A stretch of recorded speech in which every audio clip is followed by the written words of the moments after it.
शेतकऱ्याची मेहनत आमची जबाबदारी. प्रगत तंत्रज्ञानासह पिकांचे संपूर्ण संरक्षण.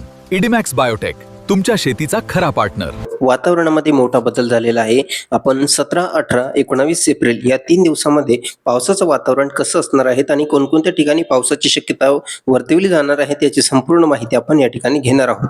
सध्याच्या वातावरणामध्ये आपण या ठिकाणी बघत आहात की बंगालच्या उपसागरामध्ये कमी दाबाचे क्षेत्र या ठिकाणी सक्रिय आहे. 19 तारखेपर्यंत हे कमी दाबाचे क्षेत्र सक्रिय आहे आणि तापमानामध्ये प्रचंड वाढ झालेली आपल्याला या ठिकाणी बघायला मिळत आहे. मग त्याचाच परिणाम आपल्याला 17, 18, 19 या 3 दिवसामध्ये कसा परिणाम असू शकतो. आता या ठिकाणी अरबी समुद्राच्याही भागात जर बघितलं तर कमी दाबाचे क्षेत्र कमी प्रमाणात आहे, परंतु महाराष्ट्राच्या विविध भागामध्ये तापमानामध्ये खूप मोठी प्रचंड वाढ झालेली आपल्याला बघायला मिळत आहे. आता पावसाच्या वातावरणाला आपण सुरुवात करूया. कोणकोणत्या जिल्ह्यात तालुक्यामध्ये पावसाची शक्यता वर्तवली जाणार आहे. तर काही जिल्ह्यांमध्ये आपल्याला वादळी वारे व कमी पावसाची शक्यता जाणवणार आहे, तर काही भागांमध्ये आपल्याला जोरदार पावसाची शक्यता वर्तवली जाऊ शकते. याची सविस्तर माहिती आपण आता व्हिडिओमध्ये घेणार आहोत. त्याआधी आपण जर या YouTube चॅनलला सबस्क्राईब केलं नसेल तर सबस्क्राईब करा, बेल आयकॉनला क्लिक करा नवीन व्हिडिओ बघण्यासाठी. आता सुरुवात करूया आपण हवामान अंदाजाला.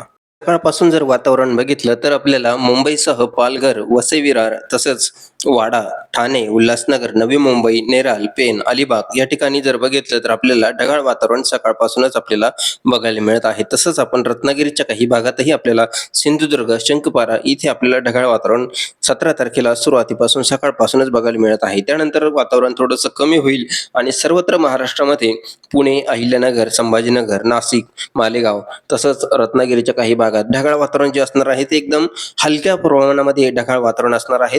कारण टेम्परेचरमध्ये तापमानामध्ये खूप मोठी वाढ पण आपल्याला 17 तारखेला बघायला मिळणार आहे. पावसाचे प्रमाण जे आहे ते 17 तारखेला आपल्याला कमी बघायला मिळणार आहे. दुपारनंतर आणखी थोडा बदल होईल. अकोला, अमरावती, नागपूर, गोंदिया, चंद्रपूर, गडचिरोली, नांदेड, परभणी या ठिकाणी तसंच सोलापूर, नांदेड त्याचप्रमाणे आपण या ठिकाणी उस्मानाबादचाही काही भाग, बीड आहे तसंच आपण लातूर बघू शकतो. या संपूर्ण भागात ढगाळ वातावरणाची शक्यता आपल्याला या ठिकाणी बघायला मिळत आहे 17 तारखेच्या वातावरणामध्ये. तसंच सांगलीमध्ये संध्याकाळच्या वातावरणामध्ये जर बघितली तर हलक्या पावसाची शक्यता तुरळक ठिकाणी काही भागांमध्ये बघायला मिळत आहे, सर्वत्र नाही.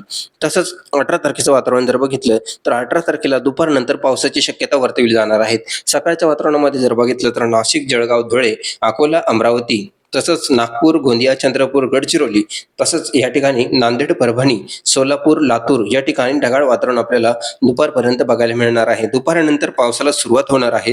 ती सुरुवात म्हणजे आपल्याला कोल्हापूरच्या साईडनं बघायला मिळणार आहे. तर या ठिकाणी आपण दुपारनंतरचं वातावरण जर बघितलं तर सावंतवाडीच्या काही भागात, कोल्हापूरच्या काही तुरळक भागामध्ये पावसाला जी सुरुवात आहे ती हलक्या प्रमाणामध्ये आपल्याला बघायला मिळणार आहे. दुपारनंतर हा बदल आपल्याला या ठिकाणी बघायला मिळणार आहे.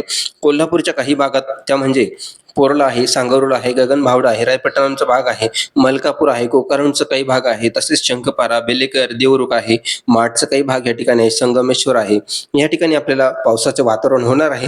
तसंच वादळी वारे सुद्धा येऊ शकते. पाऊस कमी पण वारा जास्त अशी स्थिती आपल्याला 18 तारखेला बघायला मिळू शकते. साताऱ्याच्याही काही भागामध्ये तसंच फलटण आणि वाळूचे काही भाग, विटामध्ये आणि मायनीमध्ये सुद्धा हलक्या पावसाची वातावरण होणार आहे. वादळी वाऱ्याची शक्यता आहे, पावसाचं प्रमाण कमी आहे. अशा पद्धतीने हे आपल्याला बघायला मिळत आहे. त्याचप्रमाणे अहिल्यानगरच्या जामखेड भागामध्ये जर बघितलं तर काढा आणि जामखेडमध्ये सुद्धा तीच परिस्थिती आहे. पावसाचं वातावरण होईल. काही ठिकाणी तुरळक हलका पाऊस पडेल तर पावसाची शक्यता कमी आणि वादळी वाऱ्याची शक्यता सर्वाधिक या ठिकाणी वर्तवली जाऊ शकते. उस्मानाबादच्याही काही भागामध्ये तशीच परिस्थिती आपल्याला बघायला मिळू शकते. आता पुढचे वातावरण आपण या ठिकाणी बघणार आहोत.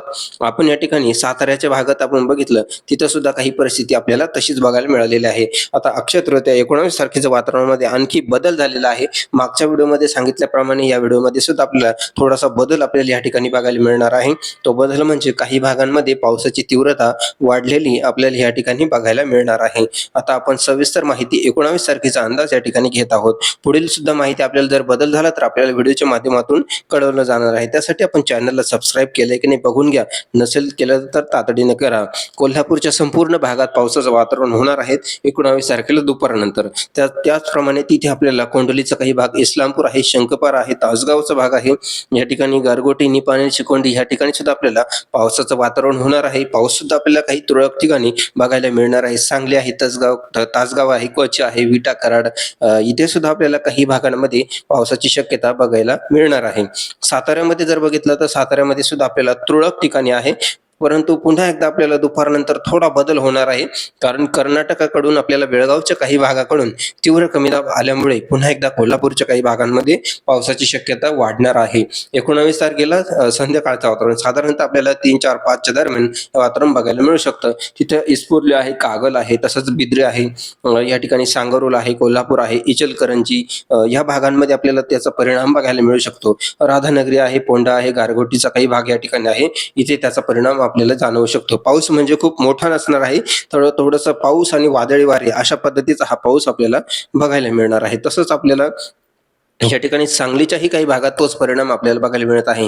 तसंच तिकडे चिपळूण आहे, माकदचा काही भाग आहे, साताऱ्यामध्ये आपण वाई, प्रतापगृह इथे सुद्धा तीच परिस्थिती आपल्याला बघायला मिळत आहे. पुणे आणि अहिल्यानगरमध्ये जर बघितलं, नाशिक भागात, संभाजीनगर भागात इथं फक्त आपल्याला ढगाळ वातावरण बघायला मिळणार आहे, पावसाची शक्यता इथं नाहीये. आता लातूर आणि उस्मानाबादमध्ये जर बघितलं, इथं सुद्धा तीच परिस्थिती आहे, ढगाळ वातावरण, पावसाचं वातावरण, पण पाऊस कमी, वादळी वाऱ्याची शक्यता इथे नाकारता येणार नाही. सर्वाधिक पाऊस आपल्याला 19 तारखेला संध्याकाळच्या वातावरणामध्ये कोल्हापूर भागामध्ये थोडासा मध्यम ते स्वरूपाचा पाऊस आपल्याला बघायला मिळत आहे.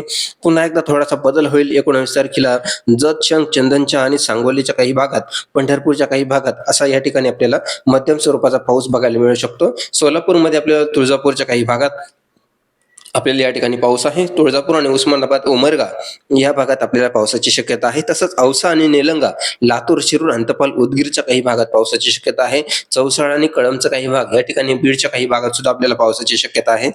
पुण्यामध्ये जर बघितलं तर मंचरच्या काही भागात आपल्याला हलक्या पावसाची शक्यता असू शकते, म्हणजे फिक्स नाही त्या ठिकाणी, फक्त वातावरण होईल, पावसाची शक्यता कमी आहे. आता या ठिकाणी वैजापूर, कोपरगाव या ठिकाणी जर बघितलं तर 19 तारखेला पूर्णपणे ढगाळ वातावरण असणार आहे.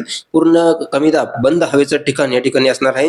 अचानक पावसाचं वातावरण होईल आणि तिथे वादळी वाऱ्याची शक्यता सुरुवात आपल्याला या ठिकाणी बघायला मिळू शकते. पावसाचं प्रमाण या ठिकाणी कमी राहणार आहे. आपण या ठिकाणी 19 तारखेचं वातावरण बघत आहात.